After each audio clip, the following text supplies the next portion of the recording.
Hello, and welcome to today's webinar, Spirituality, Spiritual Well-Being, and Aging. This webinar is part of a series developed by the Hartford Institute and the National Gerontological Nursing Association. Throughout our presentation, we encourage you to interact with our speaker by typing in questions and comments using the questions pane. We will be answering these questions at the end of the presentation.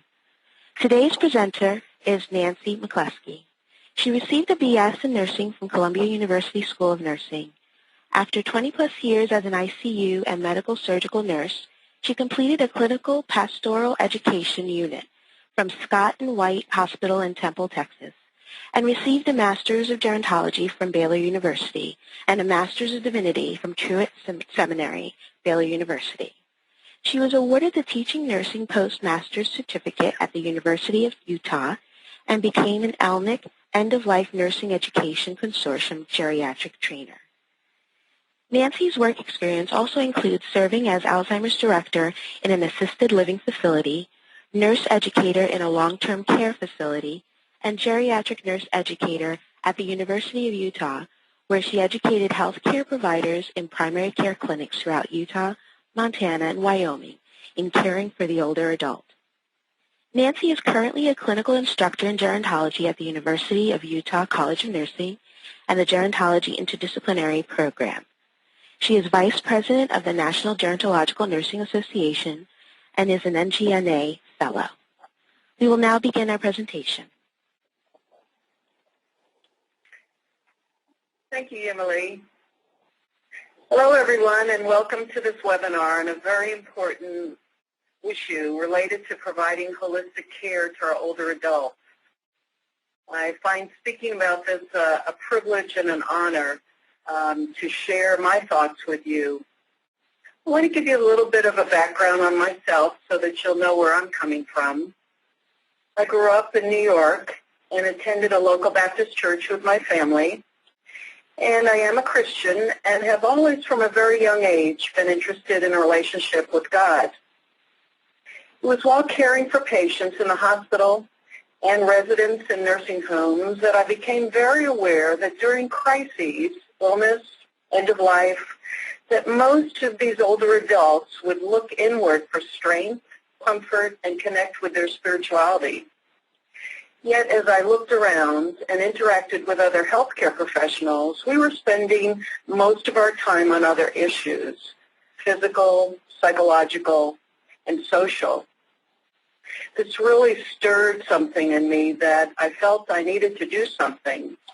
And at that time, I was living in Texas, and the hospital that I was in had a full clinical pastoral education program.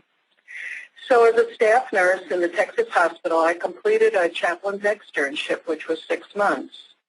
I functioned both as a chaplain 4 days a week and as a nurse 1 day on the same units, which you can imagine was pretty interesting.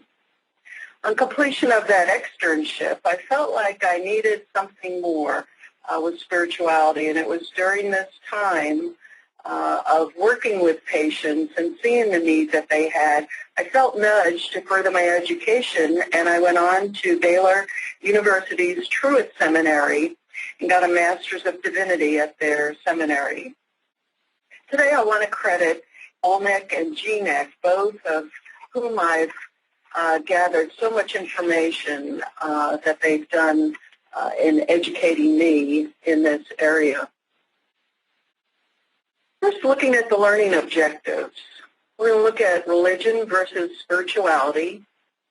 And as we look at the topic of spirituality, spiritual well-being, and aging today, the intent is that on the completion of this webinar, that you will have the knowledge and tools to work with your older adults, no matter what setting that you're in, to attain optimal holistic care for those elders regarding their own spirituality.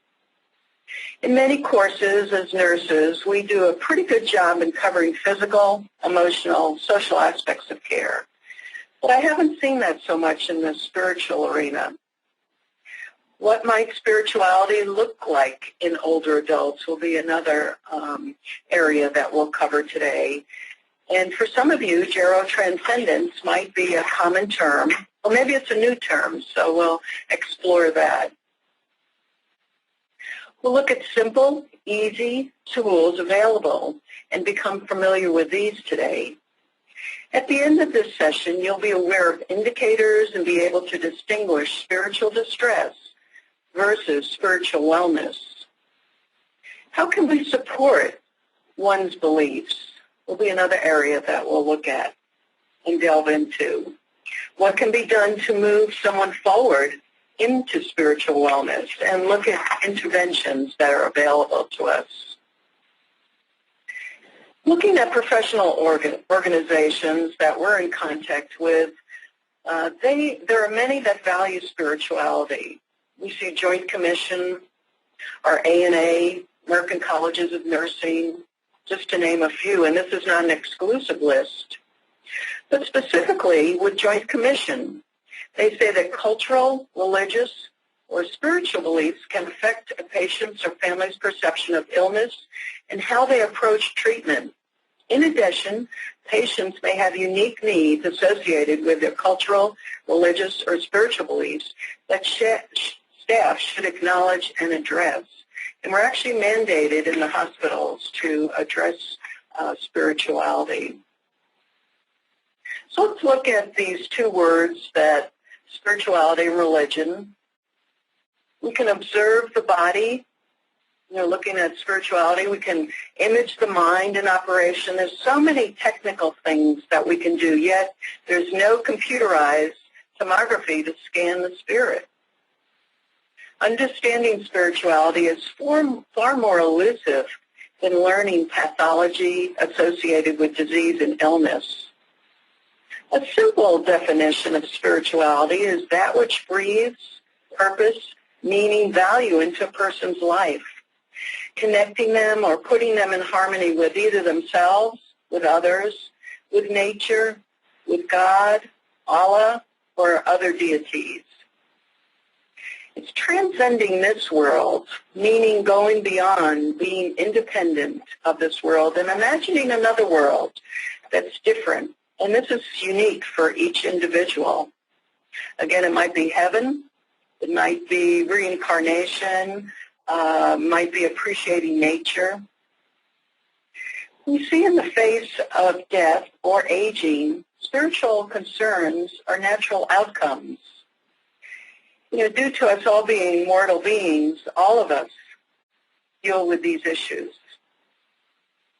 Looking at our aging population, they're going through difficult stages of life sometimes. Sometimes that might be admission to a nursing home. It might be dealing with a serious illness, losing a family member, a friend, or it might be a diagnosis with a terminal illness. And spirituality helps in assisting, rising above, and transcending these difficult situations where one can find hope. They can cope with those physical and psychological sufferings. And this is exactly in concert with what I have found in caring for so many older adults, both in the hospital and nursing homes and assisted living facilities. Looking at the word religion, this comes from the Latin, meaning to tie and bind. If you think about religious practices, the religion and spirituality, or we can say religiosity and spirituality, frequently are used interchangeably, yet they are completely different. There's some similarities, but they're not the same. Religion, for many, are ways in which we take care of that spirit. Traditional religious practices and rituals related to life events, as you can imagine, thinking of birth, death, transitioning from childhood to adulthood, getting married, having illnesses. And the expression of one's spirituality many times comes through the organized, codified beliefs and practices that we practice in our religions. Well, one can be spiritual without being religious. Religion is an organized system. Again, it's those beliefs, it's the rituals that we go through. It's a particular group of people that's identified as an expression of their spirituality. So if we think about these two words, spirituality is a much broader term. A particular religion is one form that spirituality can take. I just ask you to take a few seconds here and think about these two terms and how you see them in your own lives and those of your clients.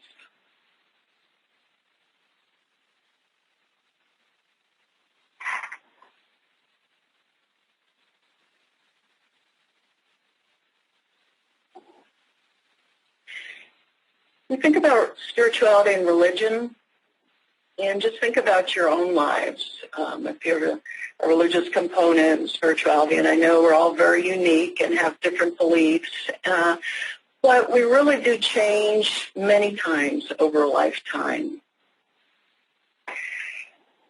Majority of the spirituality and aging research comes from a religious-oriented concept.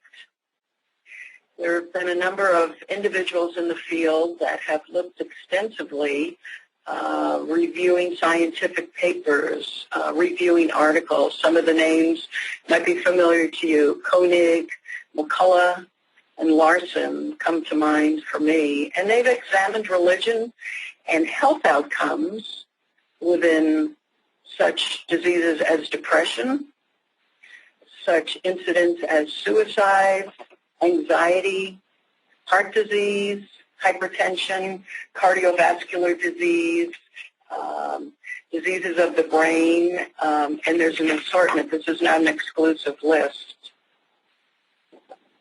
When we think about the terms religion, spirituality, and culture, all of these really impact each other.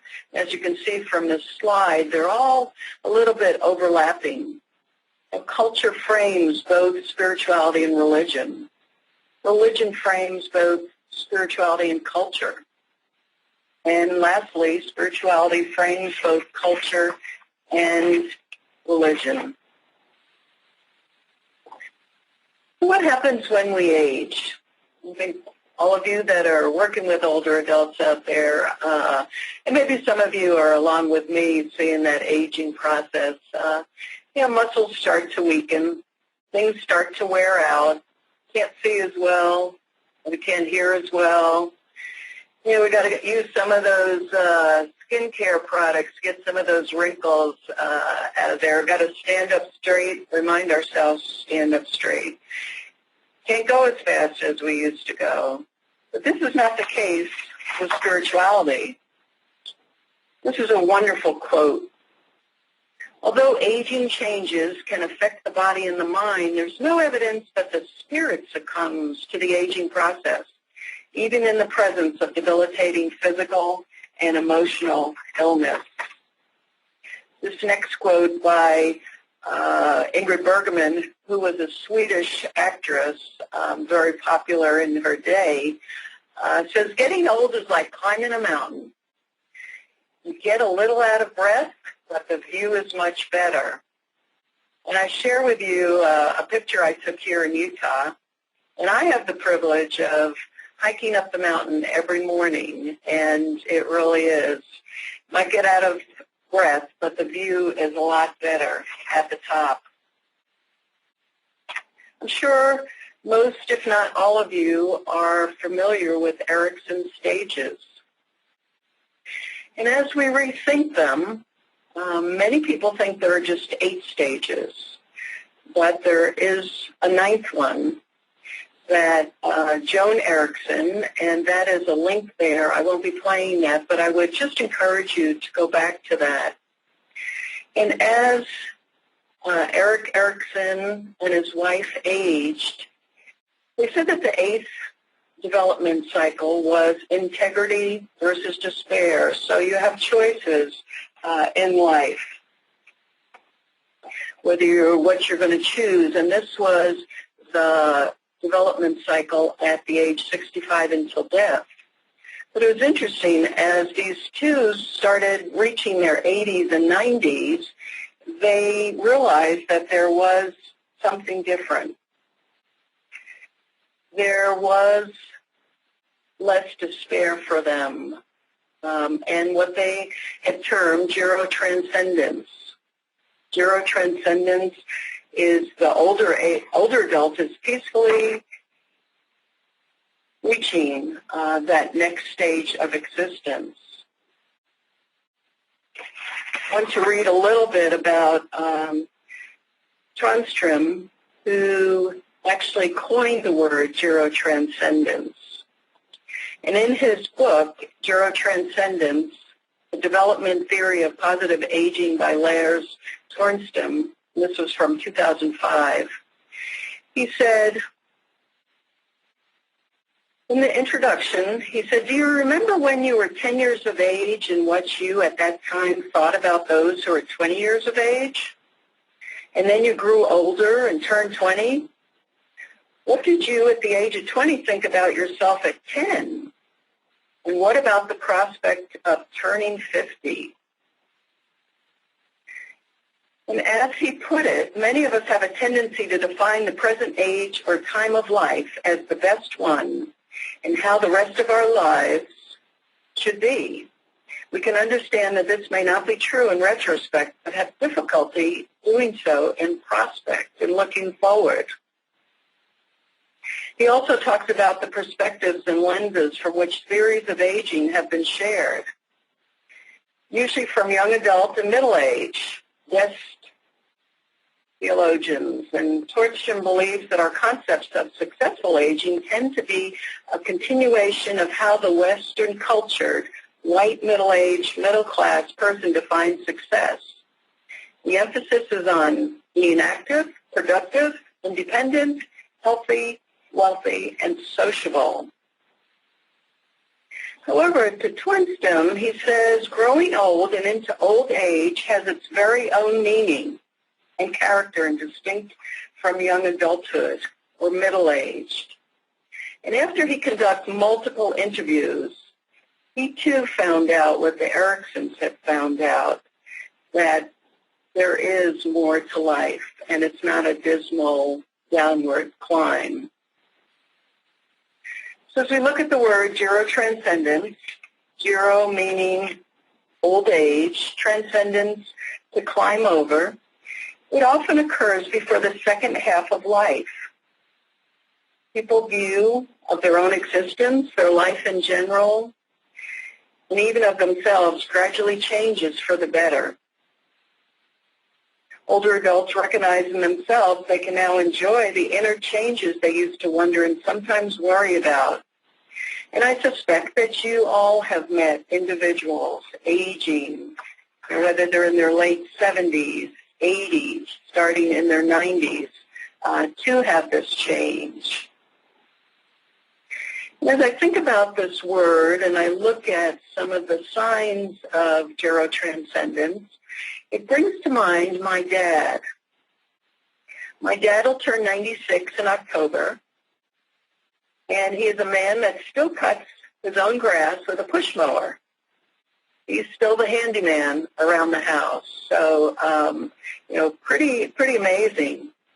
But as I look at him and see the changes as he's in this very late stage of life, he is developing deeper relationships with others, especially his kids. He's connecting with the younger generation, especially his great-grandchildren. He has a deep spiritual belief and has no fear of dying. He doesn't worry about the things he can't seem to understand. And he has a lot of pleasure in the small things and doesn't seem to require possessions. I want to just show a short part of this YouTube because to me this speaks volumes of what Gerotranscendence is. So if you just give me a moment as I switch the screens here and look at the pictures And there are words on each of the pictures describing what Gerotranscendence looks like. Okay. Thank you for letting me maneuver around here, but I wanted to share that because for me, that speaks volumes to what would be just an optimal place for our older adults. So hopefully it has spoken to you too. So I wanted to get back and talk about spiritual aging. It's rooted in the community and reflects the importance of relationships. See, with our older adults, as their health is declining, they're losing loved ones and friends, and realizing that life is ending, they have a greater need for spirituality and religiosity. The spirituality provides a framework for them to understand many times the meaning of illness and suffering and dying. To think of the significance of spirituality in older adults, the dimensions of physical and mental are starting to decline, as I already had spoken about. And the spirituality, actually, as someone is getting closer to death, many times will grow. Looking at the Gallup poll, we see that it's important for 72% of our 65 to 74-year-olds. For 75-year-olds and older, 77% feel that spirituality is very important, and that there's an interest in spiritual growth. Many older adults actually describe themselves as spiritual. As individuals get older, many times I've heard not this specific question, but questions that were similar to this, thinking that as I get older, I don't have any value. I can't do the same things that I did at one time. I can't work. Yet as we see our older adults, they see that the religious belief is core for them, and that they would like us as healthcare providers to talk with them. So we know what our 70 and older adults are doing, but what about the baby boomers that are coming along? What will happen when we start taking care of them, and we're starting to take care of them now, myself included? As we look at this population, a great number of them are providing voluntary service to others. They're connecting with family and friends. They don't want to talk about death. They'd like to fix everything. Now, how will we learn about this part of life is their question. They're self-indulgent, at times self-absorbed, some narcissistic. It was the me generation. Looking at the threat of nuclear war, anti-war protests, environmental activists, what will be their care? What will be their desires related to spirituality? Speaking of the significance of spirituality and suffering, Dr. Castle has written quite a bit on this, and he's defined suffering as the state of severe distress associated with events that actually threaten the impactfulness of a person. And as we've seen, taking care of individuals as patients, as residents, frequently it's an all too common situation where emotional and spiritual suffering goes on, yet many times is unattended. This is both for physicians and for nursing staff.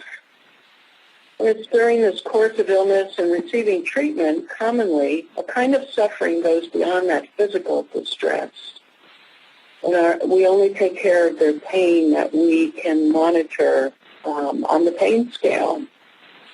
If we think about individuals that we've taken care of, I believe you can think back. I have a couple of specific examples that I can think back to individuals suffering spiritually. There are some studies out there looking at self-management of chronic illness in elders and what spirituality's role is. In one particular study in 2009, they used data from in-depth interviews collected from 88 African-American white men and women that were over 65. We wanted to understand that role of spirituality in the self-management of chronic illness. There was schematic content analysis, but they had two specific questions that they asked. How do older adults use spirituality to help manage their chronic illness? And was there a racial difference to the use of spirituality? The core themes that came out of this study were God, the healer, God the enabler through doctors, faith in God, prayer as a mediator, spirituality as a coping mechanism, and a number of other concepts. And what they found in their results that racial differences in use of spirituality in the self-management of chronic illness was amongst African American elders, they were more likely than white elders to endorse a belief in the divine interaction.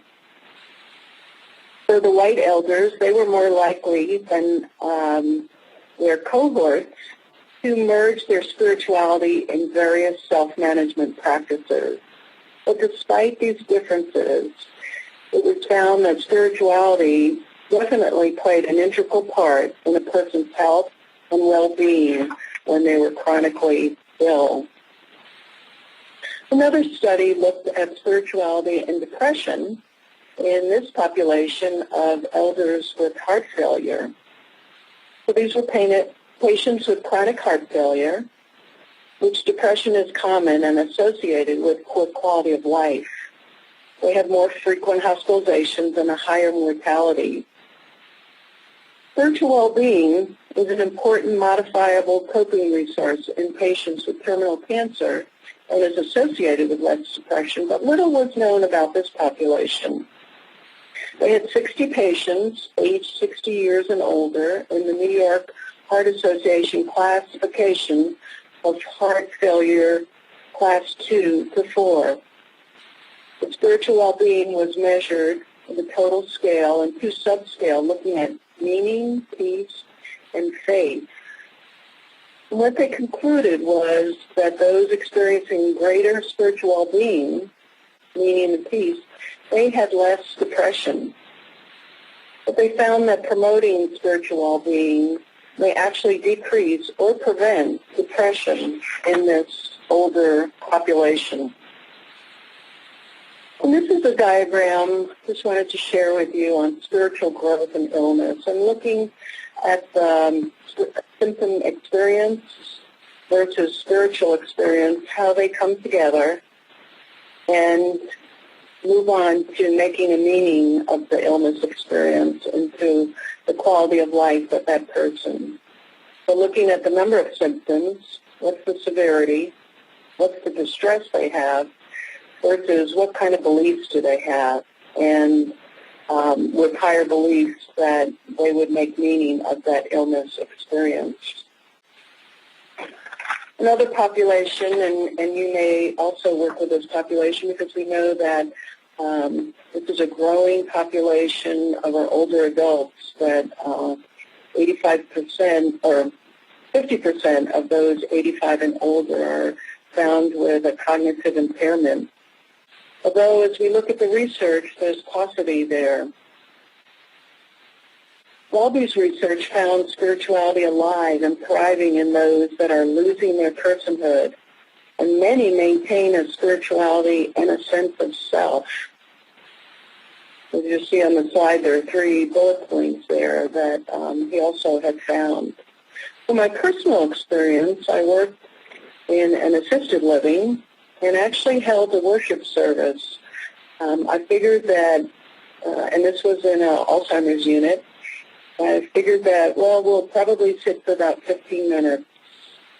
And we sang some hymns and went over some scripture, and then they started talking, and we went on for 45 minutes. I had to actually stop the program because we had lunch was being served, but individuals got so engaged, and it really showed me how deep and how still engaging individuals with Alzheimer's disease can connect with their spirituality. Another personal experience, I worked at a Catholic continuum healthcare facility in Chicago, and there was a church sanctuary within the facility, and we would hold once a week a dementia mass, and I witnessed a tremendous engagement by individuals at very high levels of dementia, and it really spoke to me that these individuals still can get in contact with their spirituality. Another study looked at the impact of spirituality and religiosity and quality of life on cognitive decline.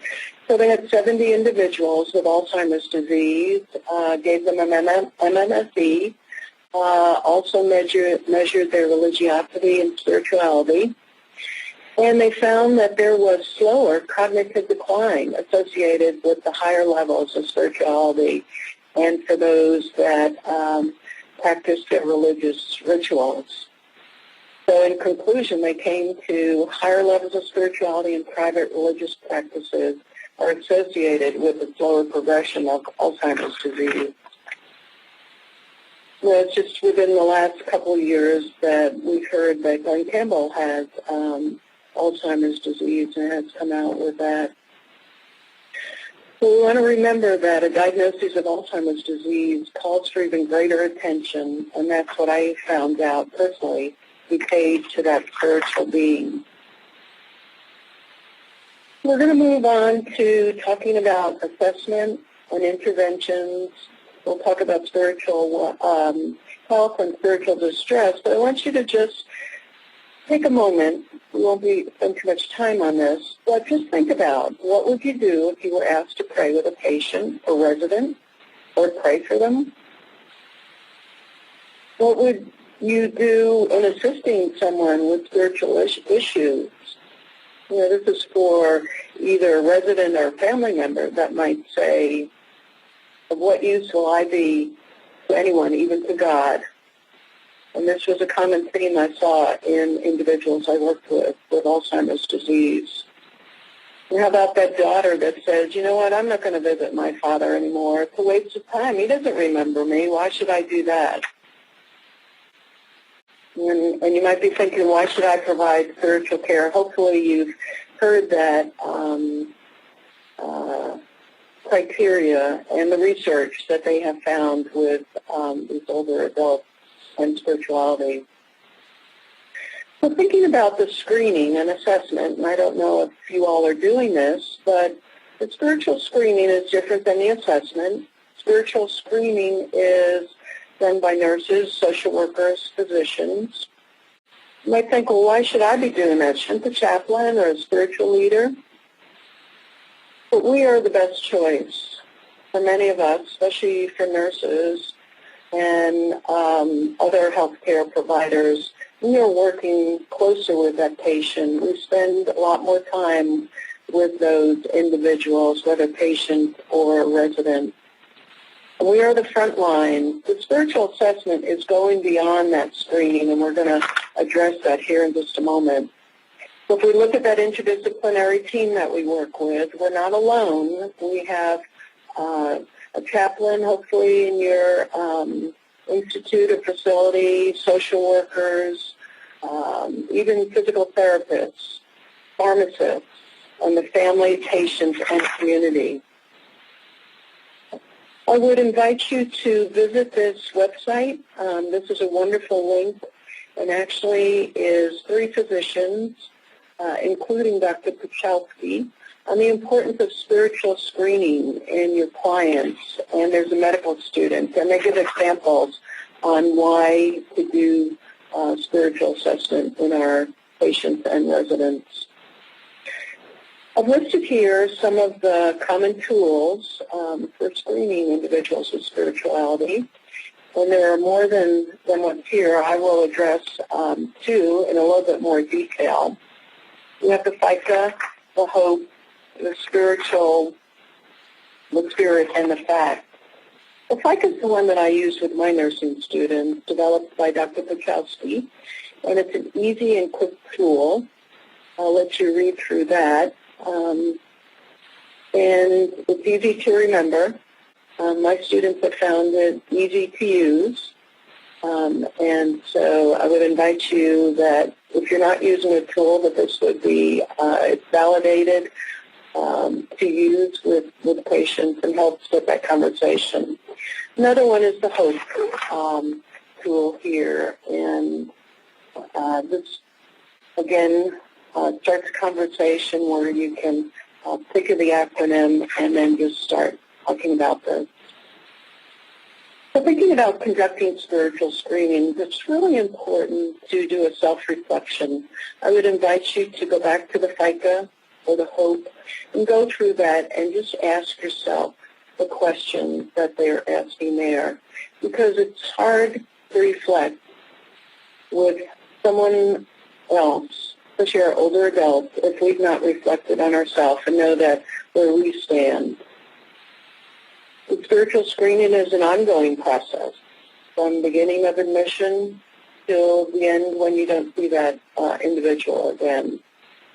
It helps with their well-being. It's a mental health component alert for us. It shows respect for other spirituality and will show that someone might need spiritual referrals. So we need compassionate presence. That means being in the moment with that individual. This was one of the greatest lessons I learned one night when I was on call as a chaplain. I was sitting with a client in the hospital. A crisis had occurred for them, and I was trying to find the right words, just thinking and thinking, and then I realized that just my presence was what was needed in the moment. And that, to me, spoke volumes. I've told many a nursing student that one of the greatest gifts that we as nurses can give our clients is that of presence. We want to validate what our clients say. We want to be in the moment, get rid of the distractions that are around, acknowledge that other religions and beliefs, although foreign to us, are still very important, and to respect them. The word compassion means to actually suffer with. How can we be empathetic with our individuals that we're working with? So other questions besides these screening tools that you might use if there's a discomfort or awkwardness. It's very important that you have a relationship with that person before you start this conversation on spirituality. But some of the questions that are on the screen here are very useful. What helps get through the tough times? I've asked this question many times to older adults. What helped you get through a difficult situation that you had previous? Who was there to support you? One question that's very easy to ask an individual is, what gives you peace? Other questions related to spirituality and end of life. What will be your legacy? Are there other things that you'd like to accomplish? What gives you greatest joy? Well, tell me about your belief in a higher power. Do you have hope? Benefits of spiritual assessment. It's been shown to predict positive outcomes in many individuals. It's a great way to start a conversation on what may be uncomfortable or awkward to start. As we've heard already, it provides comfort and hope for many, especially in times of trouble and difficulty. It helps in putting together a plan for the person that we're working with. It connects at a deeper level. I have found many, many times that people are so appreciative if I ask about their spirituality. Many times it picks up an issue of something you want to refer them to. So thinking about the clergy and support within the community, there are many spiritual leaders. I teach a class on death, dying, and bereavement, and I invited a panel of various ethnic and religious groups to come in. On the panel, I had a female rabbi, Hindu, Baha'i, Zen Buddhist, Episcopal minister, an American Indian, Muslim, and I know I'm leaving somebody out, but they just, brought forth the different ethnic and cultural aspects of spirituality and what they do at end of life and in grieving in this particular class. There are support groups out there. Many congregations have parish nurses or other resources available. So when to refer? These are some examples. This is not an exclusive list, but many times when somebody is grieving, they're having changes, they're not able to practice their religious beliefs. Thinking about spiritual well-being, it's defined here well, ability to experience and integrate meaning and purpose in life through connectedness, not only with self, but through the arts and a power greater than us. These are just a couple tools that I'll mention that are spiritual well-being screening tools, and I'll let you explore those on your own, but these are, again, validated tools to use. So how would we know someone was healthy? What kind of characteristics? Would be, do they have hope? Do they feel like they have meaning in their life? Do they have an ability to love? Can they express themselves? Are they connecting with others? Can they talk about spiritual experiences? Versus spiritual distress. Well, spiritual distress has been defined as an impaired ability to experience and integrate meaning and purpose in life through connecting with others, whether it's others, art, music, nature. And as occurrences I had shown on that other slide, this is frequently what happens with individuals when they go through different changes and different issues in their lives.